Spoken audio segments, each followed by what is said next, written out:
کہ رات کے ابتدائی حصے میں بابر مرزا اس کے کمرے میں چلا آئے اور خوابگاہ کے خفیہ دروازے کے قریب کھڑے ہو کر احمد جمال اور ناز آفرین بیگم کے درمیان ہونے والی گفتگو اپنے کانوں سے سنے، مگر بابر مرزا نے خاندانی غیرت و شرم کے باعث احمد جمال کی اس تجویز کو مسترد کر دیا تھا اور یہ کہہ کر بات ختم کر دی تھی کہ وہ اپنی تسلی کے لیے خود کوئی راستہ ڈھونڈ نکالے گا۔ پھر رات آئی تو مملکت فرغانہ کے وہی تینوں افراد شدید اضطراب کا شکار نظر آنے لگے۔ ناز آفرین بیگم اس لیے وحشت زدہ تھی کہ اسے احمد جمال کے اقرار محبت کا یقین نہیں تھا۔ احمد جمال یہ سوچ کر پریشان تھا کہ اگر کسی وجہ سے ناز آفرین بیگم آج رات نہ آ سکی تو مغل شہزادی کی بجائے وہ خود بابر مرزا کی نظروں میں مجرم بن کر رہ جائے گا۔ احمد جمال کے ذہنی خلفشار میں اس اندیشے نے مزید اضافہ کر دیا تھا کہ کہیں بابر مرزا اسے گنہگار ثابت کرنے کے لیے ساری باتیں ناز آفرین بیگم کو نہ بتا دے۔ آخر وہ دونوں ایک دوسرے کے عزیز تھے، پھر کہیں یہ رشتے آپس میں مل کر اس کے خلاف کوئی نیا ہنگامہ کھڑا نہ کر دیں۔ اور بابر مرزا اس لیے ناقابل بیان اذیت میں مبتلا تھا کہ مغل شہزادی نے خاندان تیمور کی عظمتوں کو ایک خدمتگار کے قدموں میں ڈھیر کر دیا تھا، اور دوسری طرف ولی عہد فرغانہ پر احمد جمال کو ترجیح دے کر اس کی اپنی ذات کی بھی نفی کر دی تھی۔ پھر جب روشن کندیلوں کے ساتھ راگ اور رنگ کی محفلیں بھی بجھ گئیں اور قصر شاہی کے مکین ریشمی بستروں میں سو گئے تو بابر مرزا شمشیر باکف اپنی خوابگاہ سے باہر نکلا اور دبے قدموں چلتا ہوا طویل راہداری طے کر کے اس سنگی ستون کے عقب میں پہنچ گیا جو احمد جمال کی خوابگاہ کے عین سامنے تھا۔ اس ستون کی چوڑائی اتنی زیادہ تھی کہ اگر اس کے پیچھے بیک وقت دو آدمی بھی کھڑے ہو جاتے تو انسانی آنکھ سے اوجھل رہتے۔ بابر مرزا تقریباً 1 گھنٹے تک دم سادے کھڑا رہا، مگر ناز آفرین بیگم کا دور دور تک پتہ نہیں تھا۔ ولی عہد فرغانہ دل ہی دل میں دعائیں کر رہا تھا کہ کسی طرح مغل شہزادی پر عائد کردہ الزام غلط ثابت ہو جائیں۔ جب بہت دیر تک انتظار کرنے کے بعد راہداری میں کسی کے قدموں کی چاپ سنائی نہیں دی تو بابر مرزا نے سکون کی گہری سانس لی۔ اب اسے یقین ہو چلا تھا کہ احمد جمال جھوٹا ہے۔ بابر مرزا خیالوں ہی خیالوں میں اس سنگین تہمت ترازی پر احمد جمال کے لیے سخت ترین سزا کا انتخاب کرنے لگا، مگر ولی عہد کا یہ سکون بہت عارضی تھا۔ یکایک راہداری کا سناٹا کسی کے قدموں کی چاپ سے مجروح ہو گیا اور بابر مرزا گھبرا کر تصورات کی دنیا سے نکل آیا۔ قد و قامت اور رفتار کا انداز بتا رہا تھا کہ آنے والی عورت ناز آفرین بیگم کے سوا کوئی اور نہیں ہو سکتی۔ اس خیال کے ساتھ ہی بابر مرزا کے دل کی دھڑکنیں تیز ہو گئیں اور اسے شدید سردی کے موسم میں بھی تیز گرمی کا احساس ہونے لگا۔ پھر وہ انسانی ہیولہ احمد جمال کے کمرے کے سامنے آ کر ٹھہر گیا۔ اگرچہ فاصلہ زیادہ تھا لیکن بابر مرزا کو مغل شہزادی کے پہچاننے میں زیادہ دشواری پیش نہیں آئی۔ بازی الٹ گئی تھی اور وقت نے احمد جمال کو سچا ثابت کر دیا تھا۔ احساس شکست نے بابر مرزا کے خون کی گردش تیز کر دی تھی اور اس کا پورا جسم پسینے میں شرابور ہو گیا تھا۔ آنے والی عورت نے ہلکی سی دستک دی، دروازہ کھلا اور وہ انسانی ہیولہ احمد جمال کی خوابگاہ میں داخل ہو گیا۔ غیر ارادی انداز میں بابر مرزا کے دائیں ہاتھ کو حرکت ہوئی اور شمشیر کے قبضے پر اس کی انگلیوں کی گرفت مضبوط ہو گئی۔ ولی عہد فرغانہ کا دل چاہا کہ وہ کسی آندھی کی طرح اندر داخل ہو جائے اور احمد جمال اور ناز آفرین بیگم کے ساتھ اس کمرے کا وجود بھی مٹا ڈالے، مگر بابر مرزا کا یہ اشتعال لمحاتی تھا۔ اس نے نوعمری کے باوجود بے مثال ضبط و ہوش سے کام لیا۔ ولی عہد فرغانہ مکمل طور پر اطمینان کر لینا چاہتا تھا کہ وہ ناز آفرین بیگم ہے یا قصر شاہی کی کوئی کنیز۔ گہری تاریکی کے سبب قیاس کی بنیاد پر کوئی فیصلہ نہیں کیا جا سکتا تھا۔ یہ سوچ کر بابر مرزا نے شمشیر کو اپنے ہاتھ کی گرفت سے آزاد کر دیا۔ احمد جمال اور ناز آفرین بیگم کی ملاقات بہت مختصر تھی۔ خوابگاہ کا دروازہ دوبارہ کھلا۔ اس مرتبہ نسوانی ہیولے کے ہمراہ احمد جمال بھی باہر آ گیا۔ بابر مرزا کو اپنی نبض ڈوبتی ہوئی محسوس ہونے لگی۔ ولی عہد فرغانہ نے قدموں کا توازن برقرار رکھنے کے لیے فوراً سنگی ستون کا سہارا لے لیا۔ خدا حافظ شہزادی محترمہ، احمد جمال نے جان بوجھ کر کسی قدر بلند آواز میں ناز آفرین بیگم کو مخاطب کیا۔ اس کا خیال تھا کہ بابر مرزا یہیں کہیں قریب ہی موجود رہ کر ان دونوں کی نگرانی کر رہا ہے۔ میں کل رات اسی وقت بارگاہ ناز میں حاضری دے کر غلامی کا اعزاز حاصل کروں گا۔ احمد جمال کی آواز اور بلند ہو گئی تھی۔ خدا نے تمہیں حکمرانی کے لیے پیدا کیا ہے، اپنے آپ کو غلام کہہ کر مجھے آزار نہ پہنچاؤ۔ ناز آفرین بیگم کے لہجے میں بڑی وارفتگی تھی۔ میں تمہارا انتظار کروں گی۔ آنے والی رات میری زندگی کی سب سے حسین اور یادگار رات ہوگی، ایسی رات کہ جس پر لاکھوں روشن و تابناک صبحیں قربان کی جا سکتی ہیں۔ یہ کہہ کر مغل شہزادی عجیب سرشاری کے انداز میں اپنے کمرے کی طرف چلی گئی۔ بابر مرزا کے دل پر قیامت گزر گئی۔ اس نے سنگی ستون سے سر ٹیک دیا اور پتھرائی ہوئی آنکھوں سے احمد جمال کی طرف دیکھنے لگا، جو اسے کچھ فاصلے پر اپنی خوابگاہ کے سامنے کھڑا تھا۔ اندھیرے کے باعث بابر مرزا احمد جمال کے چہرے پر نمایاں ہونے والی دلی کیفیات کا مشاہدہ نہیں کر سکتا تھا، مگر پھر بھی اس کے متحرک سائے کو دیکھ کر یہی اندازہ ہوتا تھا کہ جیسے اسے ولی عہد فرغانہ کا انتظار ہے۔ پھر یکایک احمد جمال اپنی خوابگاہ کے دائیں جانب طویل راہداری میں کچھ دور تک تیز تیز قدموں سے چلتا رہا۔ بابر مرزا نے سنگی ستونوں کی اوٹ سے احمد جمال کو جاتے ہوئے دیکھا۔ اسے معلوم تھا کہ احمد جمال کو کس کی تلاش ہے۔ بابر مرزا بے حس و حرکت کھڑا رہا اور احمد جمال کے قدموں کی آواز آہستہ آہستہ ڈوب گئی۔ شاید وہ ولی عہد فرغانہ کی جستجو میں راہداری کے آخری موڑ تک چلا گیا تھا۔ وقت اپنی مقررہ رفتار سے آگے بڑھتا رہا۔ کچھ دیر بعد احمد جمال کے قدموں کی آواز دوبارہ ابھری۔ وہ اپنی کوشش میں ناکام ہو کر واپس آ رہا تھا۔ فاصلے ختم ہوئے اور احمد جمال اپنی خوابگاہ کے دروازے پر آ کر ٹھہر گیا۔ اس کشمکش میں بہت دیر ہو چکی تھی۔ بالآخر ولی عہد فرغانہ نے اپنے شکستہ اعصاب کو سمیٹا اور زندگی کی انتہائی اذیت ناک حقیقت کا سامنا کرنے کے لیے سنگی ستون کے عقب سے نکلا۔ میں یہاں ہوں احمد جمال۔ بابر مرزا نے اپنی آواز کا رعب و جلال برقرار رکھنے کی پوری کوشش کی تھی، مگر جب الفاظ فضا میں منتشر ہوئے تو لہجے کی شکستگی اور تھکن صاف محسوس ہو رہی تھی۔ احمد جمال تیزی سے آواز کی سمت بڑھا۔ بابر مرزا کے قدم بھی فاصلے طے کر رہے تھے، مگر اس طرح کہ جیسے کوئی آبلا پا مسافر اپنے جسم کے باریں گراں کو بامشکل گھسیٹ رہا ہو۔ احمد جمال اپنی بے گناہی کی وضاحت کرنا چاہتا تھا، مگر بابر مرزا نے اس کے ہونٹوں پر بندش کر دی۔ میں اپنی آنکھوں سے بہت کچھ دیکھ چکا ہوں، اب اس شرمناک کھیل کی تشریح سے کچھ حاصل نہیں۔ تم یقیناً بے قصور ہو، مگر پھر بھی جرم سے پاک نہیں ہو۔ بابر مرزا جلال شاہی کا بھرپور مظاہرہ کرنا چاہتا تھا، لیکن احساس شکست کے باعث اس کی آواز میں ہلکی سی لرزش موجود تھی۔ شہزادہ عالم، آخر آپ کیا کہنا چاہتے ہیں؟ احمد جمال ولی عہد فرغانہ کی بات کا مفہوم سمجھنے سے قاصر تھا۔ تمہارا سب سے بڑا گناہ یہ ہے کہ تمہاری وجہ سے حرم شاہی کے ناموس کو شدید خطرہ لاحق ہو گیا ہے۔ بابر مرزا کے لہجے سے وہی نفرت و تلخی جھلک رہی تھی۔ اس گمراہی میں ناز آفرین بیگم کے جذبات سے زیادہ تمہارے دلکش چہرے کا قصور ہے۔ ولی عہد فرغانہ انتہائی کوشش کے باوجود احساس کمتری سے پیچھا نہیں چھڑا سکتا تھا، اور وہ مغل شہزادی کی آڑ لے کر اپنے جذبہ حسد کی ترجمانی کر رہا تھا۔ بابر مرزا کی بات سن کر چند لمحوں کے لیے احمد جمال سناٹے میں آ گیا۔ اہل دنیا کا قانون بھی عجیب ہے کہ جب چاہے کسی بے قصور کو مجرم اور گنہگار کو بلند کردار ثابت کر دے۔ احمد جمال بھی اس تکلیف دہ صورتحال سے دوچار تھا۔ اگر ولی عہد سلطنت کا حکم ہو تو اپنے چہرے پر تیزاب ڈال کر یا اسے آگ میں جلا کر مس کر ڈالوں، اس کے بعد تو حرم شاہی کے ناموس کو کوئی خطرہ درپیش نہیں ہوگا۔ بس تم اسی وقت رات کے اندھیرے میں فرغانہ کی حدود سے نکل کر کہیں دور چلے جاؤ۔ بابر مرزا نے کسی تاخیر کے بغیر اپنا آمرانہ فیصلہ سنا دیا تھا۔ تمہیں اس بات کی اجازت ہوگی کہ صاحب عالم کے دیے ہوئے سارے عطیات اور مال و اسباب اپنے ہمراہ لے جا سکتے ہو۔ ولی عہد فرغانہ نے اپنے لفظوں کے تیز نشتر سے احمد جمال کی رگ حمیت کاٹ دی تھی۔ شیخ احمد گیاس کا غیور فرزند اس صفاقی پر تڑپ اٹھا۔ میرا ذاتی سرمایہ بس وہی غلیظ اور بوسیدہ لباس تھا جسے پہن کر میں سمرقند سے فرغانہ آیا تھا۔ کاش میری غربت کا وہ پیراہن آج محفوظ ہوتا تو میں اسی کو دوبارہ اپنے جسم پر سجا کر سمرقند واپس چلا جاتا۔ انتہائی ضبط کے باوجود احمد جمال کے ہونٹوں سے ایک آہ سرد نکل گئی۔ خیر، زیر آسمان یوں بھی ہوتا ہے۔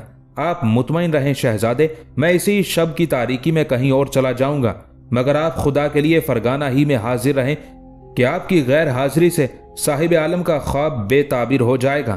اگرچہ احمد جمال نے چند الفاظ میں سب کچھ کہہ دیا تھا، لیکن بابر مرزا اس کی گفتگو کا مفہوم سمجھے بغیر تیزی سے آگے بڑھ گیا۔ ولی عہد فرغانہ کے جاتے ہی احمد جمال اپنی خوابگاہ میں داخل ہوا اور اس خط کو تلاش کرنے لگا جو مرنے سے پہلے سید مہدی نے اسے دیا تھا اور ہدایت کی تھی کہ جب مصائب کا ہجوم وارث فرغانہ کو گھیر لے تو یہ خط اس کے حوالے کر دیا جائے۔ تھوڑی سی تلاش کے بعد سید مہدی کا وہ خط مل گیا۔ احمد جمال نے اپنے روحانی باپ کی اس امانت کو چمڑے کے غلاف میں محفوظ کر لیا تھا۔ چند لمحوں تک احمد جمال سید مہدی کے اس مکتوب کو بہت غور سے دیکھتا رہا جس میں نامعلوم عبارت درج تھی۔ پھر اس نے قیمتی ساز و سامان سے آراستہ اپنے کمرے پر ایک نظر ڈالی اور یہ کہتا ہوا باہر آ گیا، اے دنیا، تیری خوشیاں اور تیری آسائشیں کتنی ناپائیدار ہیں۔ پھر وہ تیز رفتاری کے ساتھ قلعے کے صدر دروازے کی طرف بڑھا۔ مسلح محافظ اسے دیکھ کر چونکے، مگر کچھ پوچھے بغیر انہوں نے دروازہ کھول دیا۔ صبح صادق کے قریب احمد جمال سید مہدی کی بارگاہ میں پہنچا اور بے اختیار قبر سے لپٹ کر رونے لگا۔ بابا، اب میں کدھر جاؤں؟ اپنا حکم واپس لے لیں کہ یہ ناتوا انسان زیادہ دیر تک آپ کی امانت کا بارے گراں برداشت نہیں کر سکتا۔ دوسرے دن صبح حسب معمول فرغانہ کا دربار آراستہ ہوا۔ تمام امرائے سلطنت اپنی اپنی نشستوں پر موجود تھے۔ ولی عہد بابر مرزا اپنے باپ کے قریب بائیں ہاتھ پر ایک عجیب شان غرور کے ساتھ بیٹھا اس کرسی کی طرف دیکھ رہا تھا جو احمد جمال کے لیے مخصوص کر دی گئی تھی۔ عمر شیخ مرزا نے اپنی عادت کے مطابق دربار کا جائزہ لیا اور پھر اس کی نظریں احمد جمال کی خالی کرسی پر مرکوز ہو کر رہ گئیں۔ والی فرغانہ کی آنکھوں میں حیرت اور الجھن کے آثار نمایاں ہونے لگے۔ پھر اس نے اپنی فکر اور تجسس کو ختم کرنے کے لیے ولی عہد سلطنت سے کہا، کیا بات ہے کہ آج شیخ زادہ ابھی تک نہیں آیا؟ حالانکہ وہ اپنی پابندی وقت کے لیے پوری ریاست میں ایک مثالی حیثیت رکھتا ہے۔ اس کی طبیعت تو ٹھیک ہے بابر مرزا، حاکم فرغانہ کے لہجے میں پریشانی جھلک رہی تھی۔ صاحب عالم، احمد جمال اس دربار کے لائق نہیں تھا۔ میں نے گزشتہ رات اسے فرغانہ کی حدود سے نکل جانے کا حکم دیا تھا۔ یقیناً وہ اس وقت تک ہماری مملکت سے بہت دور جا چکا ہوگا۔ بابر مرزا اپنے دائیں جانب جھک کر سرگوشی کے انداز میں باپ سے مخاطب ہوا۔ بیٹے کی زبانی یہ انکشاف سن کر چند ساعتوں کے لیے عمر شیخ مرزا کو سکتہ سا ہو گیا تھا۔ پھر آہستہ آہستہ اس کے ہونٹوں کی جنبش ہوئی۔ یہ تم نے کیا کیا فرزند؟ عمر شیخ مرزا کی زبان سے الفاظ ٹوٹ ٹوٹ کر ادا ہو رہے تھے۔ آخر اس کا جرم کیا تھا؟ یہ میں تنہائی میں عرض کروں گا، بابر مرزا نے اس قدر بے نیازی کے ساتھ جواب دیا کہ جیسے احمد جمال کا شہر بدر ہو جانا کوئی معمولی واقعہ ہو۔ جب صاحب عالم اس واقعے کی تمام تر تفصیلات سنیں گے تو عزت مآب کو یقین آ جائے گا کہ وہ قصر شاہی میں پرورش پانے والا ایک خوفناک مجرم تھا۔ بابر مرزا کی غیر شائستہ اور جارحانہ گفتگو سن کر عمر شیخ مرزا کے چہرے پر اذیت و کرب کے سائے پھیل گئے۔ پھر اس نے فوراً ہی طبیعت کی ناسازی کا بہانہ کر کے دربار برخاست کر دیا اور بابر مرزا کو ہمراہ لے کر اپنی خلوت گاہ میں چلا گیا۔ اب مجھے بتاؤ کہ تم نے احمد جمال کو کس جرم کی اتنی بڑی سزا دی؟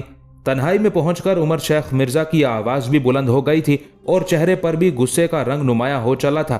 باپ کے بگڑے ہوئے تیور دیکھ کر بابر مرزا کچھ سہم سا گیا تھا۔ پھر اس نے ناز آفرین بیگم کے حوالے سے سارا واقعہ پوری تفصیلات کے ساتھ سنا دیا۔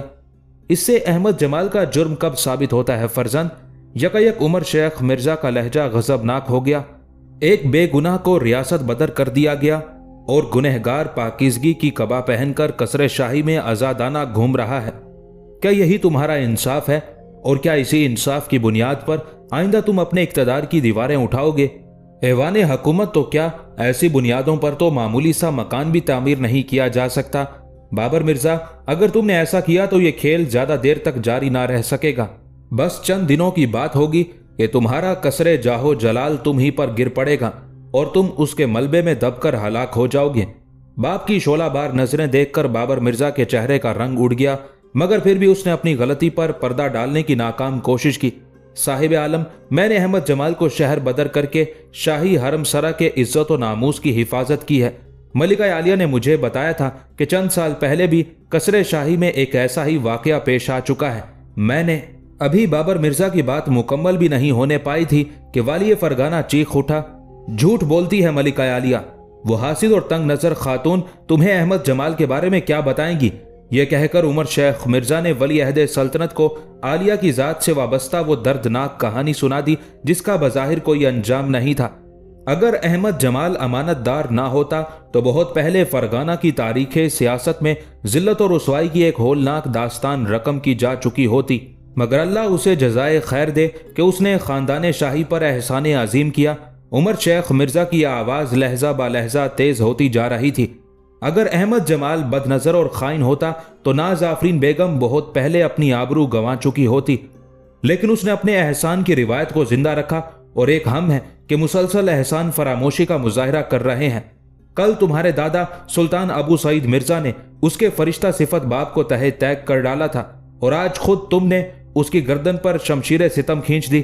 اے خدا، ہمارے گناہوں کو معاف فرما کہ ہم تیرے بڑے ناشکر گزار بندے ہیں۔